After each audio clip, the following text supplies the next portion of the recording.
লেগে আপনি শেষ করলেন সংসার? আপনারে কইছে কোন ছাগলে আপনারে বলছে সংসারে লেগে জীবনটা শেষ করতেন? এটা কোথায় কোরআন শরীফের কোন আয়াতে লিখছে আল্লাহ যে হে ঈমানদার, জিফুতের ভাত তরকারি লেগে জীবনটা শেষ করে দাও, নামাজ রোজা ওযু গোসল হালাল হারাম কিচ্ছুর দরকার নাই, বাসা বাসির শুধু পয়সা কামাই করবা আর জিফুতের শুধু ভাত খাওয়াইবা, বিল্ডিং করবা, দোকান করবা,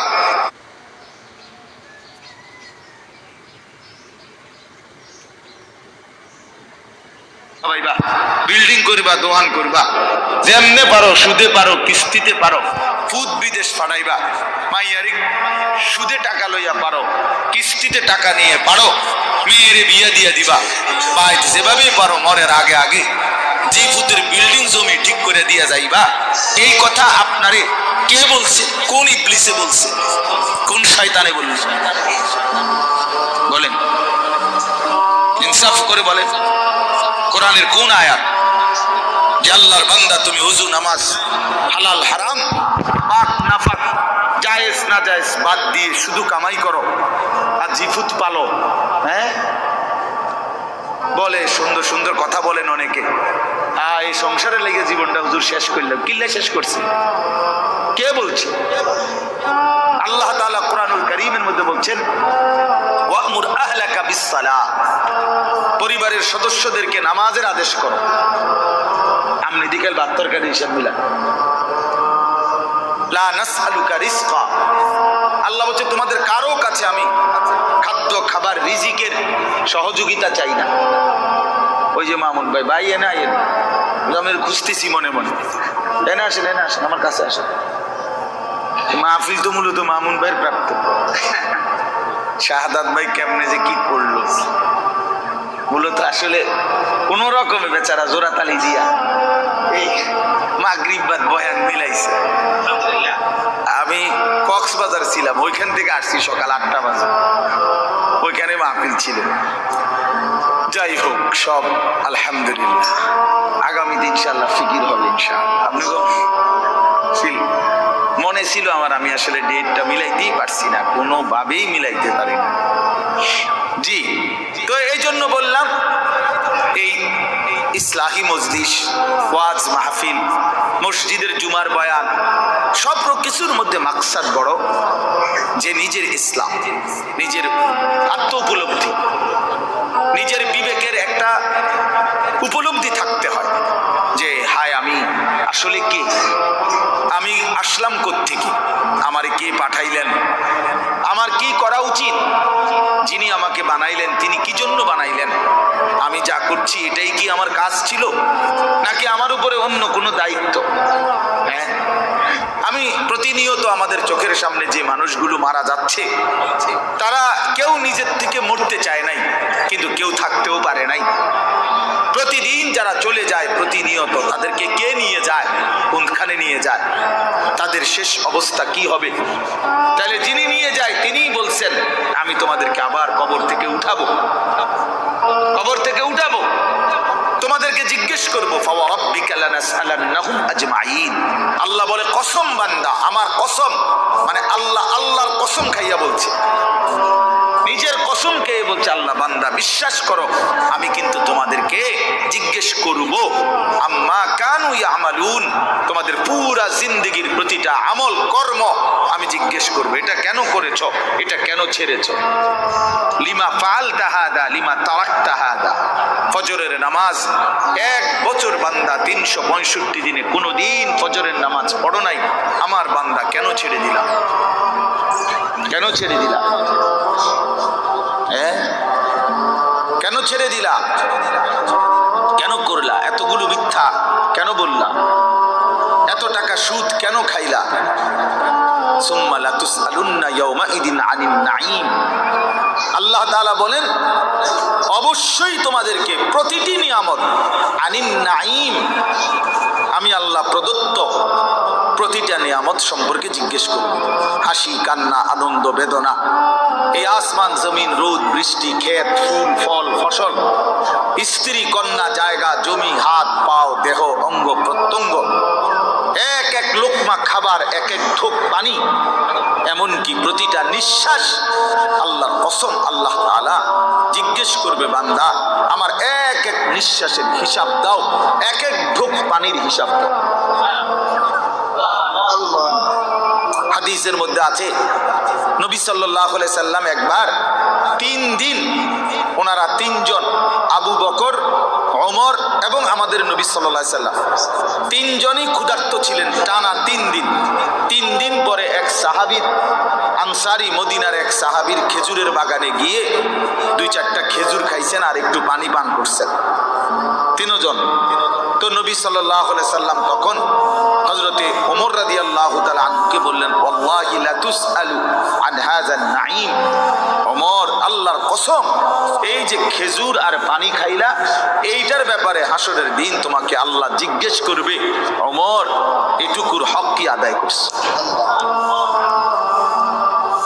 এই আজকের এই 3 দিন ক্ষুধার্ত থাকার পরের এই এক ঢোক পানি আর এই 2টা খেজুরের হিসাব দিতে হবে। কিতাবে আছে হযরত ওমর রাদিয়াল্লাহু তাআলা আনহু অবাক হয়ে গেছেন, ইয়া রাসূলুল্লাহ কি বলেন, ক্ষুধার্ত অবস্থায় 3 দিন পরে 2টা খেজুর খাইলাম আর একটু পানি পান করলাম, এটারও হিসাব দিতে হবে? আল্লাহর নবী বলেন, ওয়াল্লাহি লা তুসআলু, আল্লাহর কসম হিসাব লা তুসআলু, জিজ্ঞেস করা। তাহলে এই পর্যন্ত 3 বেলা ভাত খাইছেন কয়দিন? মন মতো পানি পান করছেন কয়দিন? কত আইটেমের ফল ফলাদি খাইছেন কতদিন? বলেন। একটা সময় ছোটবেলায় আমাদেরও তো মনে আছে, আজ থেকে 30 বছর আগে, 25 বছর আগে 1 কেজি আঙ্গুর কেউ কোনো ঘরে কিনছে না, 1 পোয়া 1/2 পোয়া আঙ্গুর অসুস্থ রুগী। আমার তো মনে আছে ছোটবেলায় আমার আব্বাই শুধু দেখতাম মালটা খাইতো, আব্বা অসুস্থ ছিল, আমরা তাকায় তাকায় থাকতাম। 1-8 পিস যদি কখনো দিত আব্বা মায়া করে, তো এতটুকু হইতে পারত, নাই তো স্বাভাবিকভাবে আমাদের জন্য আনছে, এমন ছিল না, এমনই ছিল 30 বছর আগে, এমনই ছিল। আঙ্গুর 100 গ্রাম 200 গ্রাম, হ্যাঁ হাসপাতালে রুগী, হাসপাতালে তো ওই রুগীর জন্য পথ্য হিসাবে 100 গ্রাম আঙ্গুর কি নিয়ে গেছে, এমন না? কি বলেন চাচার, এটা তো ছিল। তাইলে আজকে আলহামদুলিল্লাহ কি পরিমাণ ফল ফলাদি আমাদের বাচ্চারা খাইতেছে, আল্লাহ তাআলা কি পরিমাণ রিজিক দিচ্ছে আমাদেরকে, তো সেই রিজিকের কি কোনো হিসাব দিবে না? কথা বলেন না?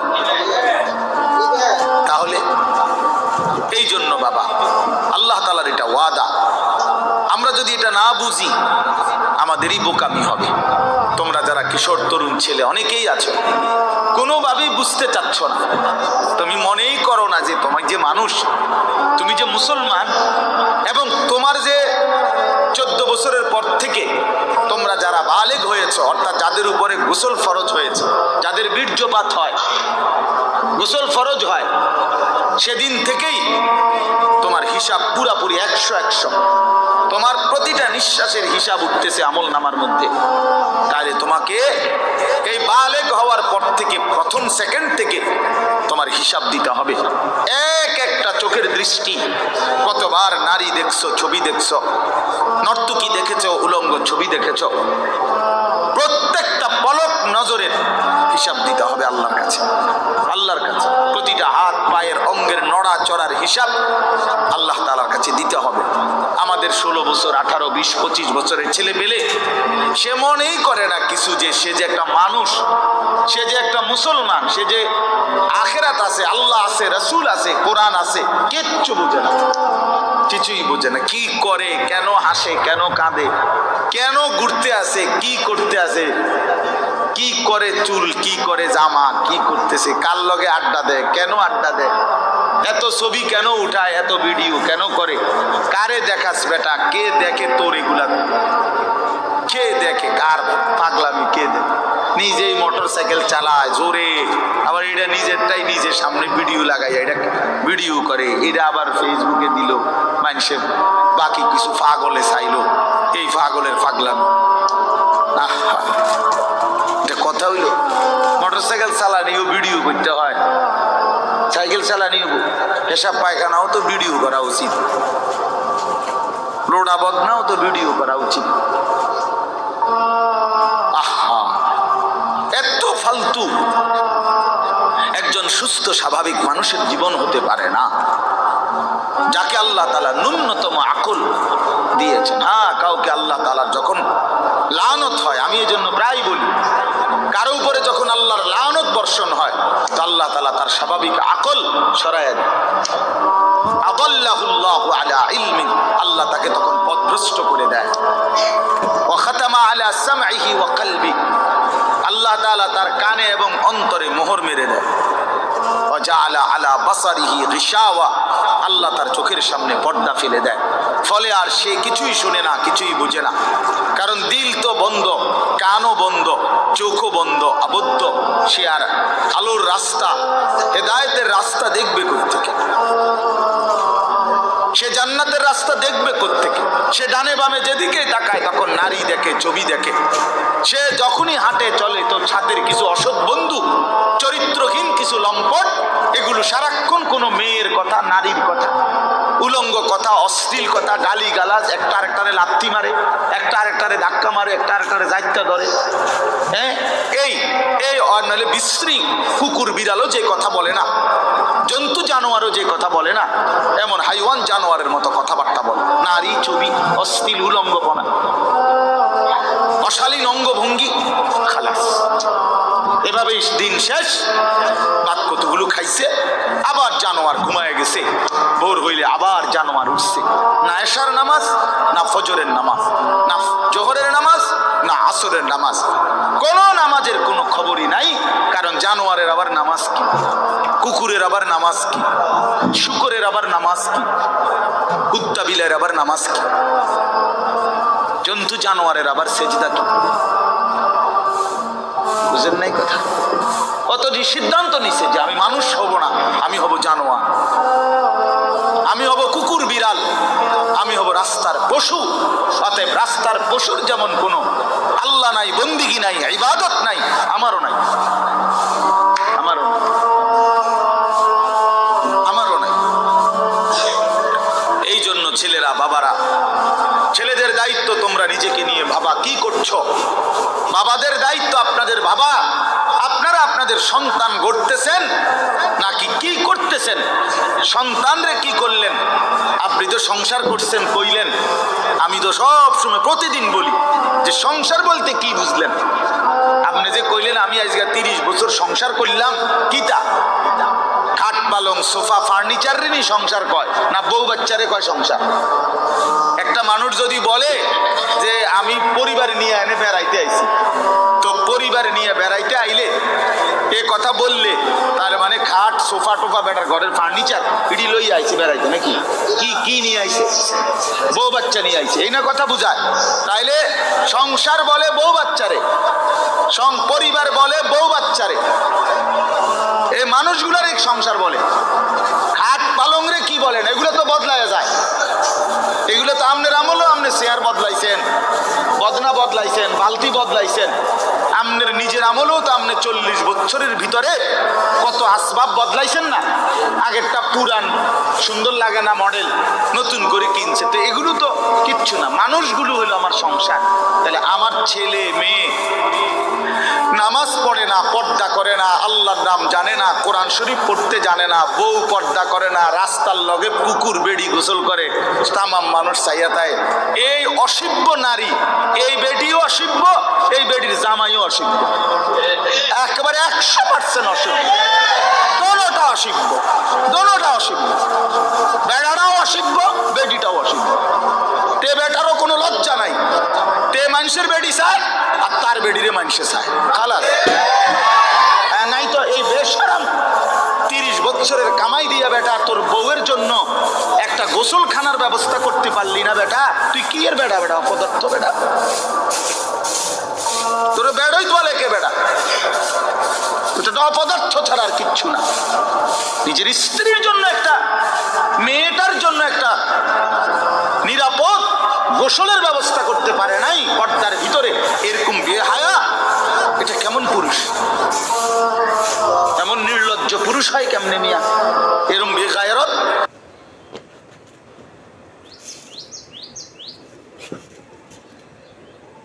আমার স্ত্রী রাস্তার মানুষে দেখবো, তাহলে আমি জীবনের বাচ্চা থেকে কিনলাম।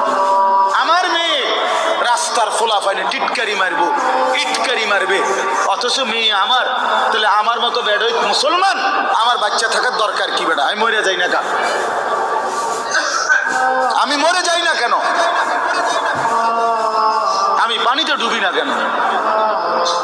বলে এই জন্য বাবা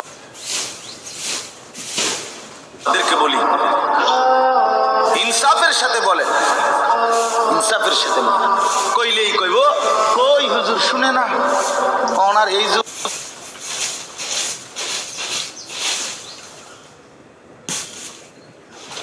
নাই, কোন যুগ নাই? নূহ আলাইহিস সালামের যুগ নাই নাকি? নূহ আলাইহিস সালামের যুগে তো মোড়েই শুনছে না, কথা বলেন না কেন? কয় না আগের এই যুগ না। কোন যুগ? নূহ আলাইহিস সালামের যুগ। ওই সময় দিয়ে কেউ ইমান আনছে, অল্প কয়টা মানুষের নেই তো, তাইলে এখন তো তখন ভালো, কথা বলেন না? এখন ভালো না আরো মিয়া তো আপনি কোন কি আগের যুগ নাই? কিতাব কোন যুগ নাই বলেন?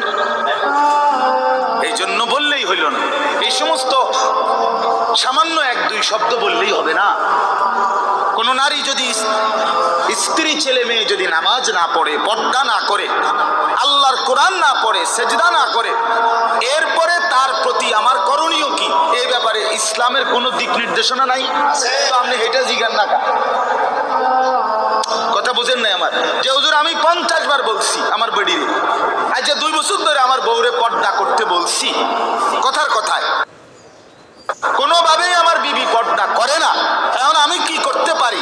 এই ব্যাপারে ইসলামের কোনো নির্দেশনা নাই, তো সেইটা জিগাইবেন।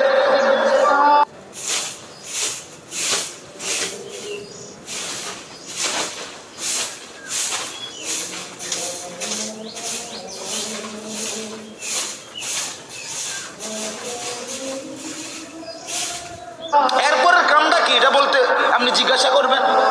আমি হুজুর কোনোভাবেই আমার বেটি আমার কথা শুনে না, বউ সে আমারে শুধু বিরক্ত করে অথবা এই কারণে কষ্ট দেয়, তো আপনি তালাক দিবার আগে আপনি আগে জিজ্ঞাসা করেন যে হুজুর আর কোনো উপায় আছে কিনা, আর কোনো ফর্মুলা আছে কিনা ইসলামে? না কইয়ে লাভ দিয়ে উঠতেই একেবারে 19 থেকে 20 হইলেই একটা ফাল মাইরে 3 তালাক দিয়ে ফেলবে, একবার সব 3 তালাক। বেউকুফ বেটা, কথায় কথায় 3 তালাক দিয়ে দাও, আবার করে বে বে করে কান্দ। হুজুরদের কাছে গিয়ে হুজুর বুঝছি না, এই সময় মাথা ঠিক আছিল না, এই সময় মাথা ঠিক ছিল না বলে, এতে পুরো ঠিক আছিল। কারণ 3 তালাক দিলে বেডি তালাক হয়ে যায়, পাগলে তো এই কথা বুঝার কথা না, কথা বলেন না কেন? আপনার যে মাথা ঠিক না থাকলে কোনো পাগল, যারা আমরা রাস্তাঘাটে পাগল, এরা কি 3 তালাক দেয়নি? তো তো আপনি কি করলেন? আপনার মাথা ঠিক আছিল, মাথা আগের চাইতে বেশি ঠিক আছিল। সে বুঝে, এটা বুঝা শুনেই কইছে যে এই কথা বললে বেটি কি হয়ে যাবে, এটা তো না বুঝার কি আছে এটা? নাহলে এটা বললেন কেন আপনি? আপনি 1 তালাক 2 তালাক না বলি 1 সালাক 2 সালাক কইতেন, তাইলে তার তালাক হইল, নাহলে কইলে নাহলে বেডি সালাক, বউ বুদ্ধিমান বলেন। তার মানে আমাদের সমস্যা একটাই, আমরা আখিরাতকে ভুলে গেছি।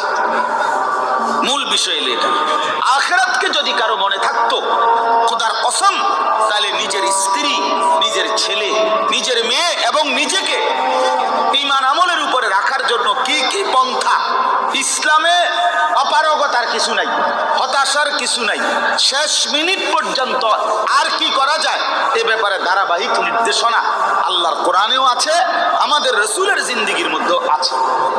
ইসলাম তো একটি পরিপূর্ণ বিধান, কথা বলেন না? ইসলাম কমপ্লিট কিনা বলেন? তাহলে যদি পূর্ণ বিধান হয়, তাহলে এমন একটা জায়গা তাইয়া হুজুর আমি আটকাইয়া গেছি যে এইখান থেকে আইসা এবারে আর ইসলামের কোনো হুকুম নাই, এমন হইলে তো এটা পরিপূর্ণ বিধান হইল কই? আপনি যদি বলেন যে হুজুর আমি 10 বছর বুঝাইছি পুতেরে, সে কোনোভাবেই নামাজ পড়ে না, হালাল খায় না, এখন আর ইসলামের কাছেও 10 বছর পরে কি করণীয় আর কিছু নাই ইসলামের মধ্যে, কাজে কোরআনেও কিচ্ছু নাই, হাদিসেও এই ব্যাপারে কোনো কথা নাই, মানে আমি কি করতে পারি এই জন্য ছেড়ে দিছি, তাহলে এ কথা বললে আপনার ঈমান থাকবে নি? কথা বলেন, ঈমান থাকবে নি? কারণ ইসলাম তো একটি পরিপূর্ণ বিধান। কিয়ামত পর্যন্তের জন্য বিধান। তাহলে পৃথিবীর শেষ ইসরাফিল ফু দিলেও যদি কোনো প্রশ্ন আসে, কোনো বিষয় আসে, সেটার সমাধানও আল্লাহর কোরআনে আছে, রাসূলের জিন্দেগিতে আছে। আজ এই কথা বলার কোনো সুযোগ নাই বাবা, একজনই বুঝেন। আপনি একজনের বললাম, মনে করেন আমি একজনও যদি বুঝেন আমি সার্থক। আমি ব্যক্তিগতভাবে কোনো সময় সংখ্যার কাঙ্গালি করি না, এটা সবাই জানে, আগের থেকেই আমার এই তবিয়ত। অর্থাৎ কয়জন এটা নিয়ে আমার কোনো সময় কোনো মাথা ব্যথা নাই। আমি বলতে থাকি এই আজকে 21 বছর আমার এই জিন্দেগি, আলহামদুলিল্লাহ। অর্থাৎ বলতে থাকা দরকার আমার। কয়জন, একজন শুনুক আর 1 লাখ শুনুক, খালাস, শুনছে তো শুনছে। তো আমি ধরে নিলাম যে আমি একজনকেই বললাম। এক ভাই তার ফিকির আসলো নিজের পরিবর্তন, স্ত্রী সন্তানের পরিবর্তন। প্রিয় বাপ, প্রিয় ভাই, এটা এই এক কথাটাই মনে রাখেন, নিজের সংশোধন, নিজের স্ত্রী সন্তানের সংশোধন, ঈমান আমল, আখিরাত, স্ত্রী বউ বাচ্চা এবং নিজের ওযু গোসল নামাজ রোজা, হালাল হারাম পাক নাপাক, খোদার কসম এইটা নজর রাখা, এটাকে 1 নাম্বার প্রায়োরিটি, প্রাধান্য দেওয়া, এটাই মুমিনের পরিচয়, এটাই মুমিনের ডিউটি। আমার বউ বাচ্চার নামাজ আগে, বাদ পরে। আমার বউ বাচ্চার পর্দা আগে, এরপরে দুনিয়া। মনে করেন আমার বেরিয়ে আমার বউয়ের লগে থেকে যদি বালতিটা কিনতো ভালো হইতো, ভালো চয়েস করতে পারতো, আমি মনে করলাম, কিন্তু পর্দার খেলাফ হবে, দরকার নাই, বালতি একটু কম সুন্দর হোক, তারপরও বিবির পর্দা হেফাজত। তার মানে মুমিনের ফিকির থাকবে আগে কি দিন, আগে কি বলেন না, আগে দিন, আগে দিন। ছেড়ে দিছেন আপনারা, যার কারণে ছেলে পেলে লাওয়ারিসের মতো হয়ে গেছে। আহা, মুসলমান ছেলে বাপমার পরিচয়ও ভুলে গেছে। কিসের বাপমা? যার চুল বেঈমানের মতো, তার আবার বাপমা কিসের? বলেন, একটা ছেলেকে জিজ্ঞেস করেন, এই যে ছেলে তোমরা বলো বাবা, তোমার কে তোমার বাবা? তোমার বাবা মুসলমান না ইহুদি? বলো তুমি। তাইলে তুমি এই চুল রাখলা কেন? বলো, কোন জানোয়ারের চুল রাখলা? কোন বেঈমানের চুল রাখলা? কোন কাফেরের চুল রাখলা? বলো, বলো, বেটকি দিয়ে উড়ায় দাও একটা কথা বললেই। হ্যাঁ, বলো, কার চুল রাখছো? তোমার বাবা মুসলমান, তো তুমি বেঈমান পছন্দ হইল কেন? কাফের বেঈমান তোমার পছন্দ হইল কেন? বলেন। মূল কথা হইল পারিবারিক কোনো বন্ধন নাই, বাবা আমার এই ফিকিরে নাই যে আমার ছেলে মেয়ের ঈমান আমল হইল আমার দায়িত্ব। এইটা বুঝেই না, মনে করে ভাত তরকারি, মনে করে বাজার সদাই, আমি কামাই করে দিছি, খালাস খালাস। না রে বাবা, এটা কথা না। আমরা মুসলমান, আমাদের প্রথম ডিউটি আমার নিজের ঈমান আমল, আমার ডিউটি, দ্বিতীয় ডিউটি আমার স্ত্রী সন্তানের ঈমান আমল।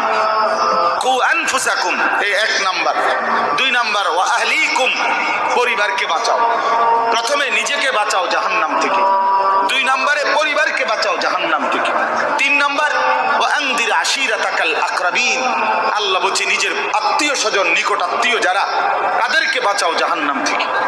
4 নম্বর লিতুনদিরা উম্মাল কুরা ওয়া মান হাওলাহা, নিজ এলাকা যেটুকু, এই এলাকা এবং তার আশপাশের মানুষদেরকে আল্লাহর ভয়, আখিরাতের ভয় দেখাও, এই 4 নম্বর। 5 নম্বর কুনতুম খায়রা উম্মাতিন উখরিজাত লিন-নাস তা'মুরুনা বিল মা'রুফ ওয়া তানহাউনা আনিল মুনকার। এবার চেষ্টা করো সারা পৃথিবীর বিশ্ব মানবতাকে, সমস্ত মানুষকে আল্লাহর দিকে ফেরাবার চেষ্টা করো। খালাস, ইসলামের এই 5টা আমার দায়িত্ব, বন্টন করে দিয়েছে কোরআন।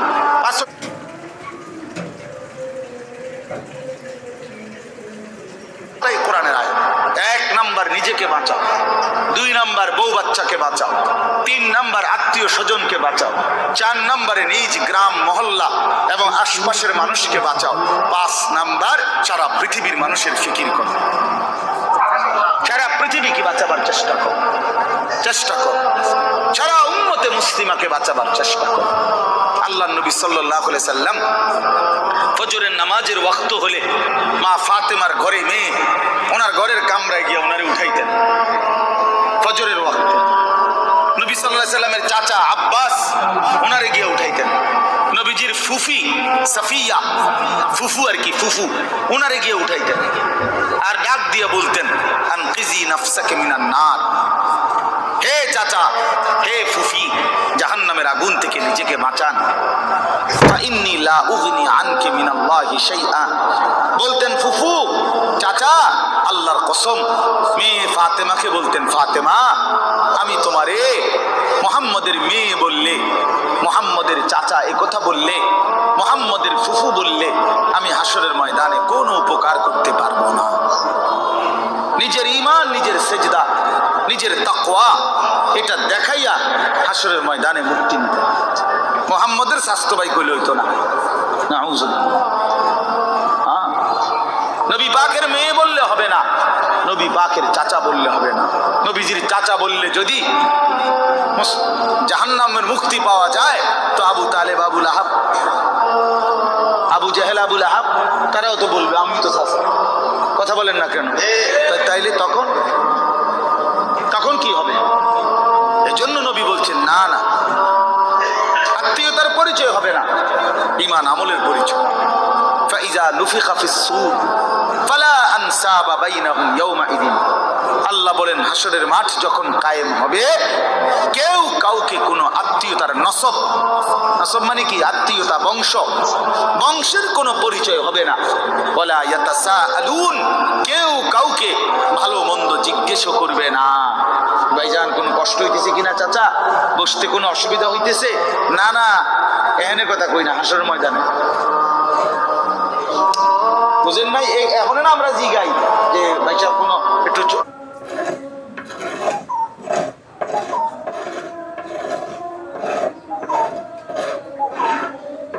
আরামসে বসেন বা ওনার একটা চেয়ার দেন, ঠিক আছে না? চাচা যান মুরব্বী, ওনার একটু আগে বাইর হইতে দেন ওনার। আমরা এরকম বলি কি না বলেন? তো আল্লাহ তাআলা বলেন কিয়ামতের দিন ওয়ালা ইয়াতাসাআলুন, কেউ কাউকে একটি শব্দ জিজ্ঞেস করবে না যে কষ্ট হচ্ছে কিনা। না না, লিকুল্লি ইমরিইম মিনহুম ইয়াওমাইদিন শা'নুন,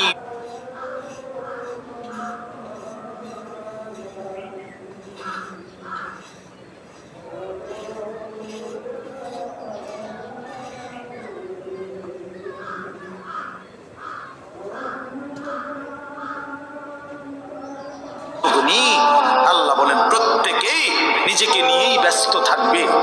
ইয়াওয়াদ্দুল মুজরিমু লাউ ইয়াফতাদি,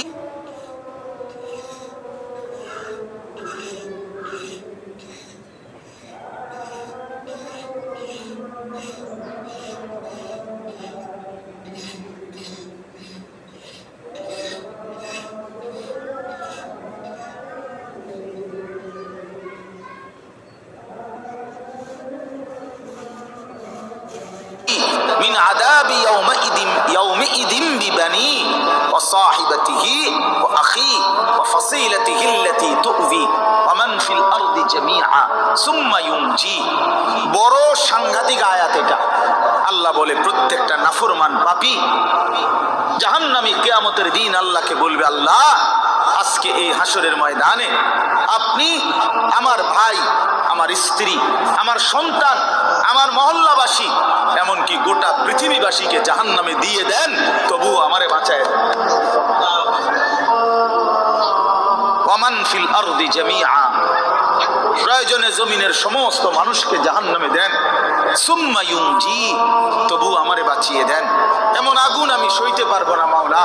কারণ কোরআন শরীফে আছে যে সরাসরি হাসরবাসী আখিরাতে হাসরের মাঠে ফেরেশতারা জাহান্নামকে টেনে আনবে।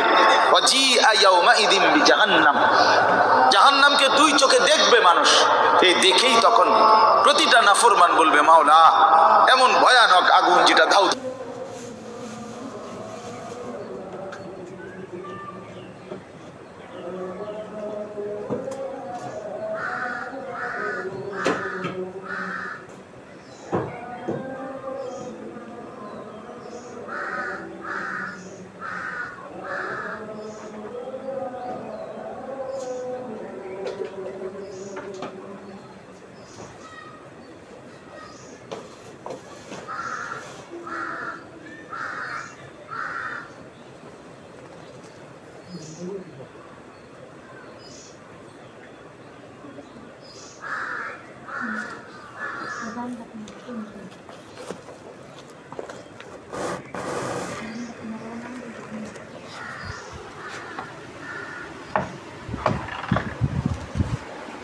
জ্বলতেছে, তীব্র জাহান্নামের গর্জন, টকবক করতেছে আগুন।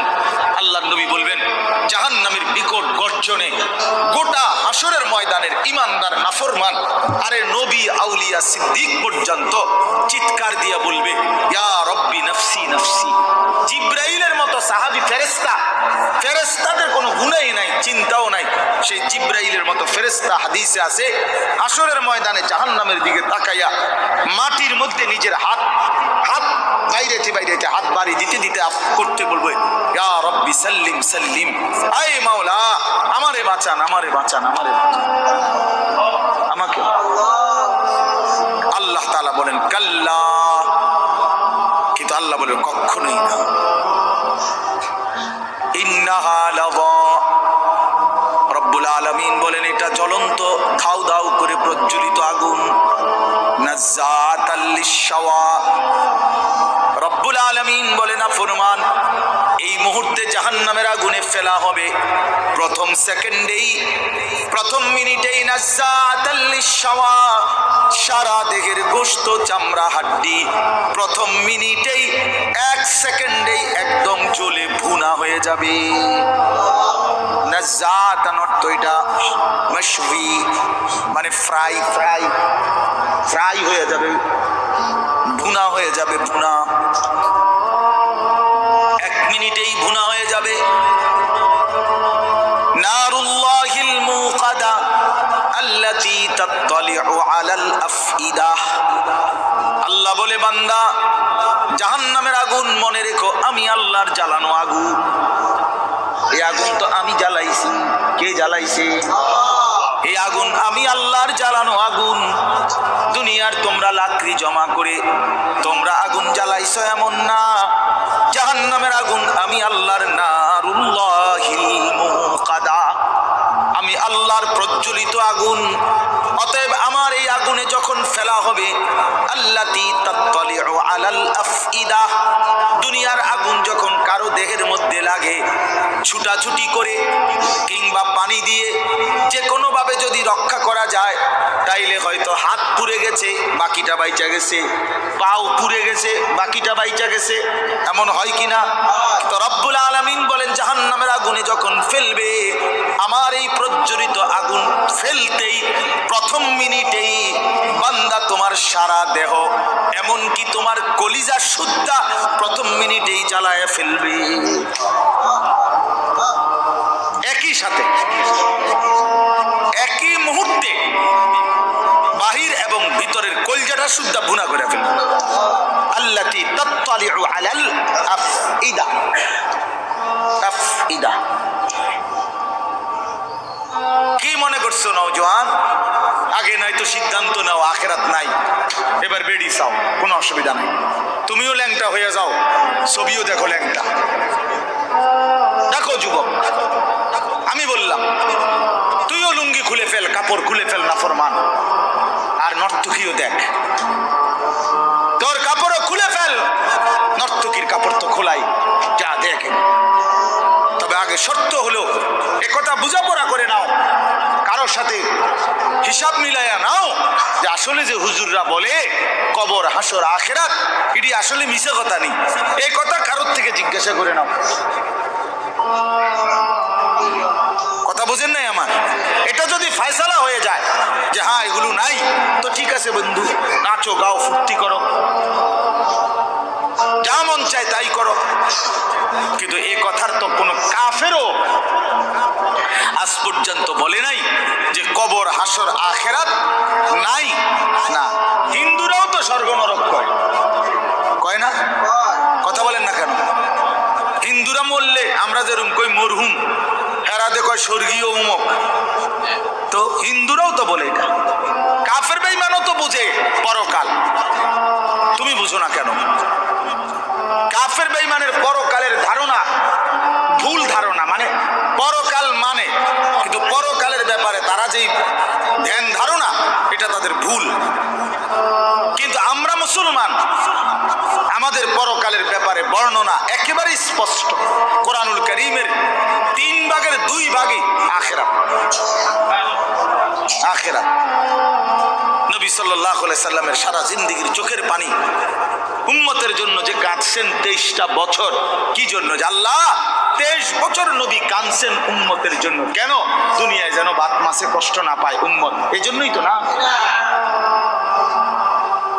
কথা বলেন, উম্মত যেন বাতে মাসে কষ্ট না পায়, দুনিয়ায় বউ বাচ্চা লইয়া যেন সুখে চলতে পারে, এই জন্যই তো নবীর 23 বছরের চোখের পানি, নাকি? তাহলে কি জন্য? কথা বলেন না, কোন জায়গার জন্য কাঁদছেন? তো সেই আখিরাত মিথ্যা, নবীর 23 বছরের চোখের পানি মিথ্যা।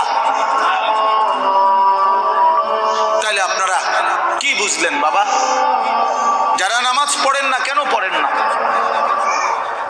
কি বুঝছে? মানে আমার লোক, আমার কথা হলো, আমার এটা মাঝে বুঝতে মন চায়, জানতে মন চায়, যে একটা যুক্তি তো থাকবে যে হুজুর আপনি যত কথাই কন এটা এটা হইতো না, আমি এটা বুঝছি, আপনি নাম বুঝেন ধরলো আমি বুঝছি, তো এইটা আমারে বুঝায় কন না। আচ্ছা আমরা শুনি, কি দৃষ্টিতে তুমি বুঝলা আখিরাত নাই, পরকাল নাই, এই পাপের কোনো বিচার হবে না, এটা কেমনে বুঝলা? একটা যুক্তি তো থাকবে মানুষের। এই জন্য দয়া করে ভাবতে শিখেন। আমি আমার সবটুকু দিয়ে বলতে, আমি আজীবন চেষ্টা করছি আমার এই ছোট্ট জীবনটা বলতে বলতে আজ আর শরীর অনেক কাহিল হয়ে গেছে, ব্যস্ততা অনেক বাড়ছে, কিন্তু শরীর কি হয়ে গেছে? দুর্বল হয়ে যাচ্ছে, দুর্বল হয়ে গেছে। কিন্তু তবুও চেষ্টা করছি বলে যাওয়ার। অর্থ হইলে কথা বলা বাবা, আখিরাত সত্য, কবর সত্য, হাসর সত্য। প্রিয় বন্ধু, নষ্ট হইও না, ছেলেরা নষ্ট হইও না বাপ। পচে যাওয়া জিনিস কেউ গ্রহণ করে না, বখাটেকে দুশ্চরিত্রকে কেউ পছন্দ করে না, লম্পট চরিত্রহীন, নারী লুভী, জিনা বেবিচার, অসভ্যতা, মদ জুয়া আসক্ত এমন অপদার্থ জানোয়ারকে কেউ পছন্দ করে না। তারে কুকুরের সাথেই মানায়, মানুষের সাথে মানায় না। বেনামাজিকে জানোয়ারের সাথেই মানায়, ইমানদার মুসলমানের সাথে মানায় না, মানায় না। এজন্য এটা জরুরি বিষয়, এটা বুঝার বিষয়। কেন আমি নামাজ পড়বো না? কেন আমি হালাল খাবো না? 30 বছর ধরে যারা সুদ খাইতেছেন, এই বাবা সংসারের অভাব পূরণ হয়েছে তো? বলেন না কেন? হ্যাঁ, 30 বছর ধরে যেই বাটপারে ওজনে কম দেয়, এই বাটপারে জিজ্ঞাসা করেন না যে বাটপার তোর এই 30 বছর ধরে যে কাস্টমার ঠগাস, তোর অভাব গেছিনি না যাবে কোনোদিন? তো লাভ হইলো কি? কিরে এত সিটারি করে কাম তো লাভ হইলো না, সিটারি যা করলা, কই সংসারের অভাব তো গেল না, কিস্তি তো শেষ হয় না, কিস্তি তো শেষ হয় না, প্রয়োজন তো শেষ হয় না। কই কিস্তি ইনকাম করে 90,000, কিস্তি চলে 6 না। হ্যাঁ, কথা বলেন না কেন? কিস্তি কারণটা কি? বেড়ারে দিয়েও কিস্তি লইছে, বেডিরে দিয়েও কিস্তি লইছে, ফুতের বউরও দিয়েও কিস্তি লইছে, নাতিরে দিয়েও কিস্তি লইছে। সংসারের সবগুলো হারাম কর, বউ হারাম কর, স্ত্রীও হারাম কর, ফুতের বউ হারাম কর, প্রত্যেক কিস্তি যে লইছে তো হারাম কর। কথা বলেন না কেন? মাতেন না কা নাইরে আপনি পাল্টা জবাব দেন। হ্যাঁ কোন, আমি শুনি, তর্ক করেন। কিস্তি মানে তো হারাম, সুদ মানে তো হারাম, সুদ মানে তো হারাম। তো বলে হুজুর না খাইয়া মরে যাবো নি? হ্যাঁ মরে যাবেন, মরলে কি শরম নেই? কোনো মানুষ মারা গেলে এটা কি বেজ্জতি নেই যে ছি ছি ছি জীবনে কেউ মরলো না, হায় হায় রে আস্তাগফিরুল্লাহ আস্তাগফিরুল্লাহ, এরকম শরমের কথা? লোকটা মরে গেল বলে, বলেন মরে যাওয়া কোনো শরম? তো মরে যাবেন, অসুবিধা কি? আমারও তো অনেক সময় অনেকে বলে যে হুজুরে না খাইয়া কি মরে? হ্যাঁ মরে যাবেন আপনি, অসুবিধা কি? না খাইয়াই মরে যাবেন, অভাবে মরে যাবেন, ঠিক আছে, কিন্তু এরপরেও তো চোখটা বন্ধ হইলে জান্নাতের দুয়ার খুলে যাবে। যে মাওলা অভাবে পড়ে গেছি তো তোমারে ছাড়ি নাই, খাইতে পাই নাই কিন্তু তোমারে ছাড়ি নাই। নবী সাল্লাল্লাহু আলাইহি সাল্লাম তো পেটে 2টা পাথর বাঁধছে। আপনারা আমাদের কার হালাত এমন হইছে ক্ষুধার কষ্টে? হ্যাঁ, পাথর বাঁধছেন বলেন, 3 দিন খান নাই টানা, এমন আমাদের কারো জানা মতে, আর আমরা বাদ দেন মিয়া, আমাকে জানা মতে বলে আমার চাচা একবার এরম হয়েছে, আমার জ্যাডার একবার এরম হয়েছে যে 3 দিনে এক লোকমা খাবার খায় নাই, এমন হয়েছে। চাচা আপনি শুনছেন? চাচা আপনি তো মুরব্বী বয়স্ক, আপনি বলেন চাচা, আপনি বলেন, এমন শুনছেন কোনোদিন? কিন্তু আল্লাহ নবী সাল্লাল্লাহু আলাইহি সাল্লাম যে দিনের পর দিন 3 দিন ক্ষুধার্ত ছিলেন, এ কথা কি আপনারা শুনেন নাই? তাহলে নবীজির চাইতে ক্ষুধার কষ্ট বেশি সয়েছে এমন উম্মত তো এই 1450 বছরও এখনো হয় নাই। সাহাবায়ে কেরাম, আবু বকরের মতো দামি সাহাবী, ওমরের মতো দামি সাহাবী, হযরত আয়েশা নবীজির স্ত্রী বলেন, রাআইনা হিলালান সুম্মা হিলালান সুম্মা হিলালান। নবীজির স্ত্রী বলেন, এক চাঁদ উঠছে, এটা ডুবছে, আরেক চাঁদ উঠছে, এটা ডুবেছে, আরেক চাঁদ উঠছে, এটাও ডুবছে। কয়টা হলো? কয় মাস? 3 মাসে আল্লাহর কসমে মসজিদে বসা। নবীজির হাদিস, আম্মা জান আয়েশা বলে, মা আওকাদাত ফি আবিয়াতে রাসূলিল্লাহ নারুন। আবিয়াত বহুবচন না, বাইতুনের, রাসূলের 9 জন বিবি। আম্মা জান আয়েশা স্ত্রী বলে, আমরা 9 বিবির কারো ঘরে এই গোটা 3 মাসে কোনো দিন রান্না করা চুলায় কোনো খাবার আমরা খাইনি, কোনোদিন না। ফামা আইশুকুম, সাহাবী জিজ্ঞেস করছে, মা তাহলে বাঁচলেন কিভাবে? ফামা আইশ, জীবনটা চালাইলেন কেমনে? আল্লাহ নবীর স্ত্রী বলেন, আত্তামারু ওয়াল মা, খেজুর এবং পানি। 3 মাস খেজুর এবং পানি, সকালেও এটা, দুপুরও এটা, রাতেও এটা, শনিবারও এটা, রবিবারও এটা, সোমবার, মঙ্গলবার, বুধবার, বৃহস্পতিবার, শুক্রবার, প্রতিদিন একই জিনিস। এভাবেই জিন্দিগি পানি, পানি খেজুর, খেজুর পানি। খেজুরও তো অল্প, 1টা 2টা 8টা। খেজুরের দানা বাইটা পিসাইয়া পাউডার বানায়া সাহাবায়ে কেরাম খেজুরের দানা পানি ভিজায়া ছাতুর মতো বানায়া তারপরেও খাইছে। হ্যাঁ, এই জন্য আমার বাপ, আমি আমাকেও বলছি, আপনাকে শুধু না, আমরা আমাদেরকেও বলি, নিজেকেও বলি, নিজের ঘর পরিবার নিয়েও আলোচনা করি। তাহলে আমরা প্রত্যেকে ইনশাআল্লাহ আমাদের জিম্মাদারি মনে রাখেন।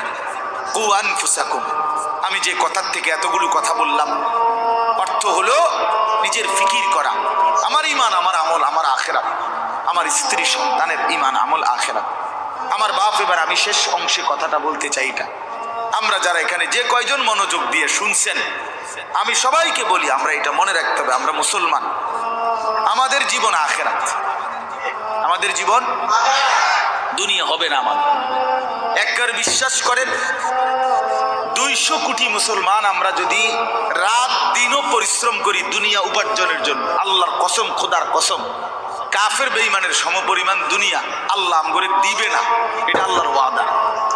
দিত না মানে আমি এবারে কইলাম শাহাদাত ভাই, আপনি যদি মাথাও ফাড়াই এলাম, আমি টাকা 500 যে চাইছেন আমি দিতাম না বেটা। এবার তুমি যেটা মনে করো এটা করো, আমি কইলাম দিতাম না, দিতাম না, তখন আমি কেমনে নিবেন আপনি আমার টেয়াটা? কথা বুঝেন নাই আমার? আমি যে কইছি একেবারে কসম করে কইছি যে আমি টেয়াটা দিতাম না। তো আল্লাহ বলছে, বান্দা দুনিয়া আমি তোমাদের ইমানদারকে দেব না বান্দা পুরা, এটা আমার ওয়াদা, আমি দেব না দুনিয়া, আমি দেব আখিরাত। আখিরাতে আল্লাহ বলছে, বান্দা দুনিয়া আমি তোমার প্রয়োজন মাফিক দিচ্ছি, আর কাফেরকে দুনিয়া বেশি দিলাম, তবে আখিরাতে পুরাটা তোমাদের ইমানদারদের জন্যই বরাদ্দ রাখলাম, বেঈমানকে এক ঢোক পানিও পান করতে দেব না, এক ঢোক পানি। চোখটা বন্ধ হইলে কোনো বেঈমান আর এক ঢোক পানি পাবে না, এক লোকমা খাবার আর কোনোদিন মিলবে না। লা ইউফাত্তারু আনহুম ওয়া হুম ফীহি মুবলিসুন। আল্লাহ বলে জাহান্নামী, জাহান্নামের আগুনে 1 সেকেন্ডের জন্য বিরতি পাবেন, লা ইউফাত্তারু, বিরতি হবে না। কি ভাই, তাহলে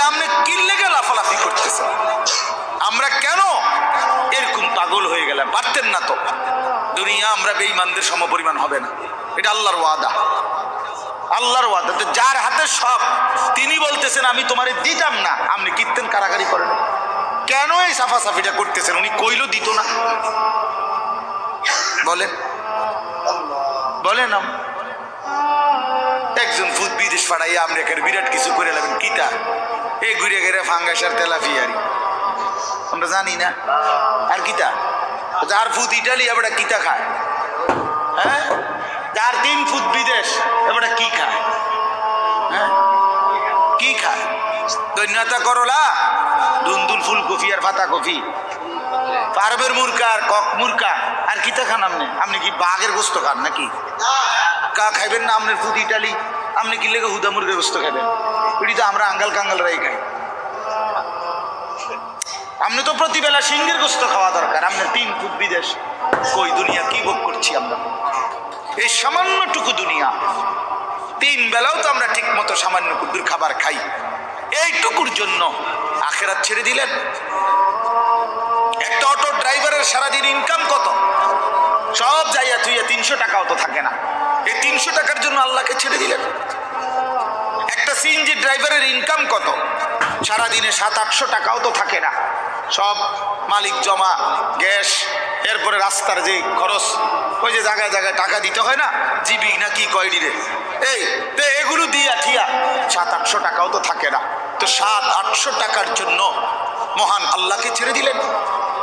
5 ওয়াক্ত নামাজ ছেড়ে দিলেন। 300 টাকার জন্য 1 ওয়াক্ত নামাজ পড়তে পারলেন না। 700 টাকা মিলাইতে গিয়ে 1 ওয়াক্ত নামাজ পড়লেন না। হায় হায় নাফরমান, কত বড় নাফরমান। একটা চা দোকানদার, তার ডেইলি ইনকাম কত? 30,000। কথা বলে না? হ্যাঁ, তাহলে বড় জোর 500 টাকা। তো বড় জোর 500 টাকা বেটা নাফরমান, 500 টাকার জন্য আল্লাহকে ছেড়ে দিলি। 1 ওয়াক্ত নামাজও পড়লে না। ছি ছি ছি ছি ছি। তোমরা যুবকরা বলো বাবা, 12,000 টাকার একটা মোবাইলের জন্য আল্লাহকে বাদ দিয়ে দিলা। কিছুক্ষণের এই নারী ছবি, বন্ধুদের এই আড্ডার জন্য এত বড় মহান আল্লাহ যে তোমাকে খাওয়ায় পড়ায় লালন পালন করে, তাকে বাদ দিয়ে দিলা বাবা। ইনসাফ না এটা। অতএব আমাদের কথা এটাই, আমাদের জিন্দেগি আখিরাত। আমাদের জীবন কি? আমাদের প্রস্তুতি কিসের জন্যে? আমাদের সারাটা দিন রাত কিসের জন্যে? কোরআন শরীফে আছে, আল্লাহ বলছেন ওহুয়াল্লাযী জাআলাল লাইলা ওয়ান নাহারা খিলফাতান লিমান আরাদা আন ইয়াযাক্কারা আও আরাদা শুকুরা। আল্লাহ বলেন, আল্লাহই রাত বানান, দিন বানান, প্রতিদিন এবং রাত এবং দিন এনে থাকেন পর্যায়ক্রমে। খিলফাতান বাই সিরিয়াল, একবার রাত একবার দিন, একবার রাত একবার দিন। কেন বানায়? আল্লাহ নিজে বলতেছেন আমি রাত এবং দিন বানাই লিমান আরাদা আন ইয়াযাক্কারা, যারা যারা আমি আল্লাহকে স্মরণ করতে চায়, আমার ইবাদত করতে চায়, আমি তাদের জন্য রাত দিন বানাই। হ্যাঁ, আমার বান্দা যদি রাত না হয়, মাগরিব পড়বে কেমনে? আমার বান্দা ঈশার নামাজ পড়বে কেমনে? ফজরের নামাজ পড়বে কেমনে? আমার বান্দা সারা দিনের পরিশ্রমের জন্য বিশ্রাম করবে কেমনে? এই জন্য আমি রাত বানাইলাম। আমি যদি দিন না বানাই, তো আমার বান্দা ফজর পড়বে কেমনে? জোহর পড়বে কেমনে? আসর পড়বে কেমনে? হালাল উপার্জন কেমনে করবে? এই জন্য আমি দিন বানাই। তো আল্লাহ তাআলা বলেন, সেজদার জন্য, আমার হুকুম মানার জন্য আমি রাত বানিয়ে থাকি, দিন বানিয়ে থাকি। কোন সিটার বাটপার, কোন মদখোর ঘুষখোর, কোন নারী লুবি, কোন মোবাইলের অসভ্য উলঙ্গ ছবি দেখনেওয়ালা নাফরমান, তোদের জন্য, তোদের বেঈমান নাফরমানদের জন্য রাত হয় না, দিন হয় না। রাত দিন হয় ইমানদারের সেজদার জন্য। এই জন্য বাটপার সিটার গুলো, লম্পট দুশ্চরিত্র গুলো, সুদখোর হারামখোর গুলো এই নামাজি ইমানদার বান্দাদের উসিলায় বাকিগুলা বাদ খায়। এদের বরকত, এদের বরকত। সিটার বাটপার চলে এদের উসিলা, নাইলে করে খাওয়াইলো না।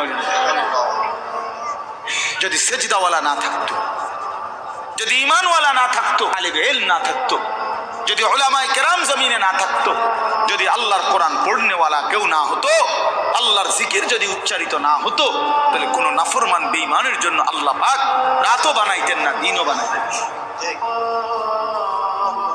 আমাদেরকে বুঝ দান করেন। অতএব এখন শেষ কথা হলো, আমরা যদি বুঝে থাকি এই কথাটা যে আমাদের মূলত জীবন আখেরাত, আমাদের প্রস্তুতি আখেরাত, আমাদের রাত আখেরাতের জন্য, আমাদের দিন আখেরাতের জন্য, আমাদের যৌবন আখেরাতের জন্য, কিশোর তোমার কৈশোর আখেরাতের জন্য, বয়স্ক বাবা আল্লাহ আপনাকে একটু হায়াত বেশি দিছে আখেরাতের জন্য, বিড়ি খাওয়ার জন্য না, চা দোয়ানে গপ মারার জন্য না, সারাদিন একটার পর একটা পান খাওয়ার জন্য না। আখেরাত আপনাকে দিছেন আল্লাহ তাআলা, জীবন হায়াত আখেরাতের জন্য। এই আখেরাত কামাই করার, পরকালের পাথেয়, পরকালের পুঁজি, কবর হাসর আখেরাতের পুঁজি সংগ্রহের একটা শ্রেষ্ঠতম মাস, একটা বড় সিজন, একটা বড় মৌসুম, এটা হলো মাহে রমজান। এই কথাটা আমি বলতে চাই। সিজন বুঝতে হয়।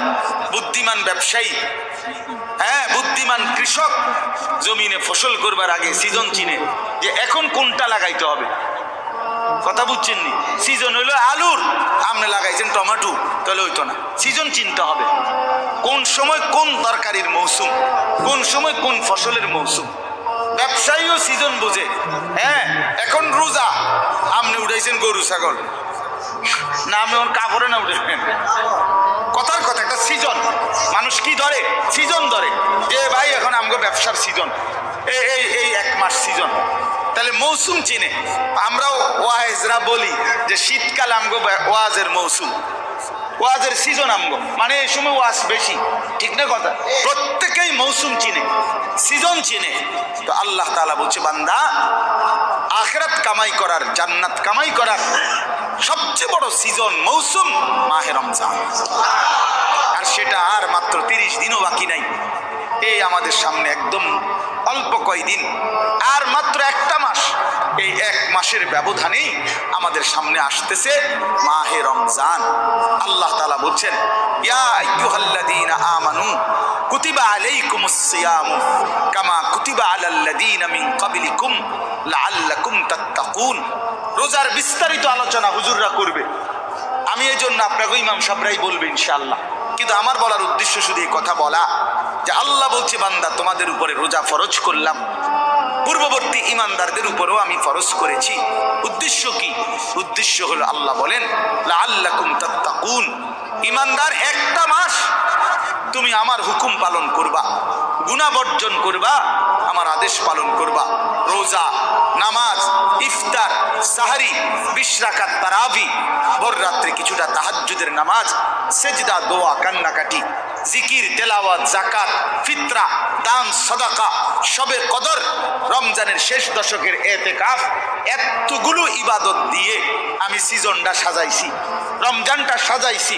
অতিরিক্ত অনেক কিছু দিছি। ইফতার রমজান উপলক্ষে, সাহারি রমজান উপলক্ষে, 20 রাকাত তারাবি রমজান উপলক্ষে, শবে কদর রমজান উপলক্ষে, শেষ দশকের ইতিকাফ রমজান উপলক্ষে। জান্নাতের দরজা পুরা খুলে দিলাম রমজান উপলক্ষে, জাহান্নামের দরজা বন্ধ করে দিলাম রমজান উপলক্ষে, শয়তানগুলো সব শিকলে বাইন্ধা রাখলাম রমজান উপলক্ষে, এবং একে 70 বানায় দিলাম রমজান উপলক্ষে। এত কিছু দিয়েও যদি তুমি জান্নাত কামাই করতে না পারো, তুমি আসলেই অশিক্ষিত, তুমি আসলেই অথর্ব, অপদার্থ ছাড়া আর কিচ্ছু। তুমি আসলেই নাফরমান, তুমি আসলেই নাফরমান। এই জন্য নবীজি বলছে যে মুসলমান রমজান পেয়েও কি করতে পারে নাই, গুনাহ মাফ করতে পারে নাই, আখিরাত কামাই করতে পারে নাই, তো জিবরাইল আইসা নবীজিরে বলছে, ইয়া রাসূলুল্লাহ, এমন নাফরমানের উপরে আল্লাহর লানত, আমি জিবরাইলেরও লানত। নবীজি বলছে আমিন, মানে আমিও মেনে নিলাম, যা জিবরাইল, আমি রাসূলেরও লানত।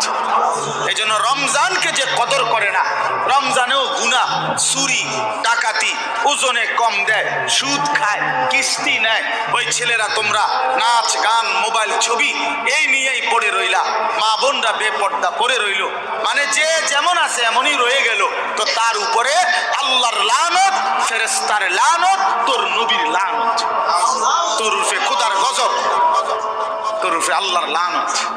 আর এত জনের লানত নিয়ে সুখ কপালে জুটবে না, দুনিয়াতেও আখিরাতে। অতএব দয়া করে আমরা ইনশাআল্লাহ আজকের এই মুবারক মাহফিলে নিয়ত করি যে আমরা এবারের রমজানকে নিজের জীবনে কদর করব ইনশাআল্লাহ। সবাই গুনাহ থেকে পবিত্র হই। ছেলেরা, নওজোয়ান, মোবাইলের অশ্লীলতা ছেড়ে দাও বাবা, গুনাহ ছেড়ে দাও বাপ। এই উলঙ্গ ছবি, নারী, অশ্লীলতা, বেহায়াপনা ছেড়ে দিয়ে 5 ওয়াক্ত নামাজ পড়ো, আল্লাহকে ডাকো বাবা। আগামীর পৃথিবীতে ইনশাআল্লাহ তোমরা দেখো সারা পৃথিবীর হিসাব, সারা পৃথিবীর জরিপ এখন প্রত্যেক যে আমার আগে বক্তব্য দিলেন আপনি, হ্যাঁ না না চাচা বক্তব্য দিচ্ছেন না, চাচা কি বললেন কোন তো একটা কথা আমি তো এনওজি করতে করতে শুনছি যে এই 70-72 বছর বয়সে এই গ্রামে ছেলেরা যে এরকম একটা ফাউন্ডেশন করে উদ্যোগ নিছে, এটা প্রথম। আপনি বললেন না একটু আগে? আচ্ছা বলেন তাইলে এটার অর্থ কি? অর্থ হলো আমি ব্যক্তিগতভাবে এখন প্রতিদিন গড়ে 3টা-4টা বয়ানে যাই, এরপরও কুলাইতে পারি না। তো আমার বলার উদ্দেশ্য হলো আমি যদি 100টা বয়ান করে থাকি মনে করেন মাহফিল, এর মধ্যে 98টা হবে যুব সমাজের আয়োজন সারা বাংলাদেশ। কথা গতকালে আমি মহেশখালী ছিলাম, এই যেখানে কক্সবাজার মহেশখালী নাম শুনছেন না? ওইখানে বাংলাদেশের বড় একটা তাপ বিদ্যুৎ কেন্দ্র হইতেছে, ওইখানে মাতার বাড়ি, তো ওইখানে ছিল।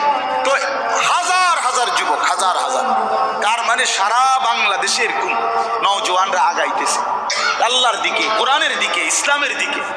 সারা বাংলাদেশে আপনারা এখন চাচারা বলেন, আগে 20 বছর আগে যতগুলো মাদ্রাসা দেখছেন চারিদিকে, এখন গলিতে গলিতে হাঁটলে হাঁটলে চারিদিকে ডানে বামে মাদ্রাসা দেখা যায় না? তো বাড়ছে কিনা? অনেক বাড়ছে, 10 গুণ বাড়ছে, 50 গুণ বাড়ছে। সারা বাংলাদেশে প্রত্যেক বছর এখন বছরে বারবার বাংলাদেশের ছেলেরা কোরআনের হাফেজ হিসাবে সারা বিশ্বের আন্তর্জাতিক প্রতিযোগিতায় 70 দেশ 100 দেশের সাথে 1 নাম্বার 2 নাম্বার হয়ে থাকে বাংলাদেশের ছেলেরা। তার মানে বোঝা গেল যে আলহামদুলিল্লাহ যুব সমাজ, নওজোয়ানরা যেভাবে ইসলামের দিকে আগাইতেছে, আগামীর পৃথিবীতে এই নওজোয়ানরাই কালেমার পতাকা উড়াবে ইনশাআল্লাহ। হ্যাঁ হ্যাঁ, ইসলামের পতাকা উড়বে, বিজয়ের পতাকা উড়বে ইনশাআল্লাহ। তখন তোমরা যেই ছেলেরা নামাজি হবা, চরিত্রবান হবা, ইনশাআল্লাহ মনে রাখো তোমাদের হাতেই ইমানের পতাকা উড়বে। বাটপার, নারী লুবি, চরিত্রহীন, লম্পট, বেনামাজি, অসভ্য তোমারে দিয়া মনে করো আগামীর পৃথিবীর কোনো কাজ হবে না, কেউ তোমারে নিবে না। আমি বলবো এই জন্য চরিত্র হেফাজত করো, আখলাক হেফাজত করো। আমি দোয়া করলাম এবং চারিত্রিক পবিত্রতার ক্ষেত্রে ইসলামের সবচেয়ে গুরুত্বপূর্ণ বিধিবিধান, শরীয়তের হুকুম আহকাম, অশ্লীলতা, বেহায়াপনা, জিনা, ব্যভিচার, এগুলোর প্রতিরোধে সবচেয়ে বেশি আয়াত হুকুম এই সূরার মধ্যে। এই সূরা নারীর চরিত্র হেফাজত করে, সমাজের মধ্যেও অশ্লীলতা, বেহায়াপনা প্রতিরোধে কার্যকর ভূমিকা রাখবে। এজন্য এই সূরা যেহেতু আলহামদুলিল্লাহ নাম এটাই দেওয়া হইল, এই জন্য আমি এটা পরামর্শ দিলাম। আল্লাহ তাআলা তৌফিক দান করেন। বাংলা অনুবাদের জন্য সবচেয়ে সুন্দর হলো তাফসিরে তাওজিহুল কোরআন, একটা তাফসির আছে 3 খণ্ডে, ঢাকা মাকতাবাতুল আশরাফ থেকে প্রকাশিত। ওইখান থেকে অনুবাদটা দিবেন, সংগ্রহ করায় দিয়েন আপনি, ওই খণ্ড একটা কিনে দিয়ে নগরে। ওইটার অনুবাদ বাংলা ভাষায় বর্তমানে সবচেয়ে সুন্দর, মজাদার এবং সাবলীল, সহজ, খুব অল্প কথায় বোঝার, এবং ওইটার সাথে প্রাসঙ্গিক ছোট্ট ছোট্ট কিছু টিকা ব্যাখ্যা ওই তাফসিরটার মধ্যে আছে। এবং ওইটার লেখক হলেন সারা পৃথিবী বিখ্যাত, বর্তমান সময়ের সারা বিশ্ববিখ্যাত একজন আলেমে দ্বীন, পাকিস্তানের আল্লামা তাকি উসমানী দামাত বারাকাতুহুল আলিয়া। উনি জগৎ বিখ্যাত আলেম, ওনার লিখিত। আল্লাহ তাআলা আমাদেরকে তৌফিক দান করে। মোবাইলের ব্যাপারে বললাম, অর্থ হলো যে আসলে প্রত্যেকেই যদি একটা একটা মোবাইল হাতে ধরে রাখো ভাই, তাহলে মনোযোগ দিয়ে শুনবে কে? সবাই যদি আমরা অন্যকে নিয়ে যে আমি অন্য করে শুনাম, অন্যদেরকে আমি সংশোধন করবো, তো তুমি ভালো হইবা কোন দিন? তোমার পরিবর্তন হবে কোন দিন? প্রত্যেকেই যদি অন্যকে নিয়ে ফিকির করি ঠিক আছে, কিন্তু নিজের ফিকির করব কখন? অথচ কোরআনুল কারীমের মধ্যে মানবতার সংশোধনের ক্ষেত্রে প্রথম নির্দেশ নিজের সংশোধন। কোরআনুল কারীমের মধ্যে আল্লাহ তাআলা বলেন সর্বপ্রথম নিজের সংশোধনের দিকে শতভাগ নজর দিতে। ইয়া আইয়ুহাল্লাযীনা আমানু কু আনফুসাকুম ওয়া আহলিকুম নার। আল্লাহ তাআলা বলেন, হে ঈমানদারগণ, তোমরা প্রত্যেকেই নিজেকে বাঁচাও এবং তোমাদের পরিবারের সদস্যদেরকে বাঁচাও নারান, জাহান্নামের আগুন থেকে। তাইলে আলাদাভাবে বলছে যে নিজেকে বাঁচাও, এরপরে বলছে স্ত্রী সন্তান পরিবার পরিজনকে বাঁচাও। তাহলে নিজেকে বাঁচাও, এটা আলাদা হোক, আলাদা হোক।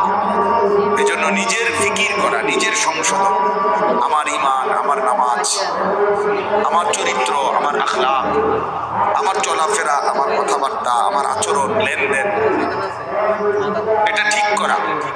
আমার কবর, আমার আখিরাত, আমার হাসর, আমার মিজান, আমার ফুলসিরাত, এই নিজের ফিকির করা। আমি মরলে আমাকে, আমার জিন্দেগি নিয়ে আমি চলে গেলাম, এরপরে পৃথিবীতে অনেক কিছু হইতে পারে, কিন্তু আমি তো নাই। আমার মৃত্যুর পরে পৃথিবীর সব মানুষ যদি চাঁদের দেশেও জায়গা, আমার লাভ কি? আমি তো নাই, আমি তো কবর। এই জন্য নিজের ফিকির করা, ইমানের ফিকির, আমলের ফিকির, এটা খুব জরুরি। কোরআনুল কারীমের মধ্যে আল্লাহ তাআলা বলেন, ইয়া আইয়ুহাল্লাযীনা আমানু আলাইকুম আনফুসাকুম, হে ঈমানদারগণ, নিজেকে মজবুতভাবে আঁকড়িয়ে ধরো। আলাইকুম আনফুসাকুম অর্থ হলো নিজেকে সাজিয়ে তোলো, নিজেকে গড়ে তোলো আখিরাতের আলোকে, ঈমান ইসলামের আলোকে। এটা আল্লাহ তাআলার আদেশ। কোরআন শরীফে আল্লাহ বলেন, ওয়া'মুর আহলাকা বিস-সালাতি ওয়াসতাবির আলাইহা, তুমি তোমার পরিবারের সদস্যদেরকে নামাজের আদেশ করো এবং নিজে নামাজের উপরে অত্যন্ত মজবুত দৃঢ় থাকো। অর্থাৎ কোনো অবস্থাতে নিজের এক ওয়াক্ত নামাজও ছেড়ো না। নিজেকে ভুলে মানুষের সংশোধন, নিজের ঈমান, আমল, নামাজ, রোজা, আপনি ওটা মেল করতেছে, ওটা সংশোধন করে, গ্রামে কাজ্জা ফাসাদ এগুলোর সমাধান করে, জোহরের নামাজও পড়ে নাই, আসরের নামাজ ওটা মেল করে, জনসেবা করে। আপনার এই জনসেবার দরকার কি? আপনারে কে বললো যে নিজের নামাজ বাদ দিয়ে মানুষের সেবা করতে? এটা আপনারে কোন ইবলিসে কইল? এটা কে বললো? আপনার এটা কোন ধরনের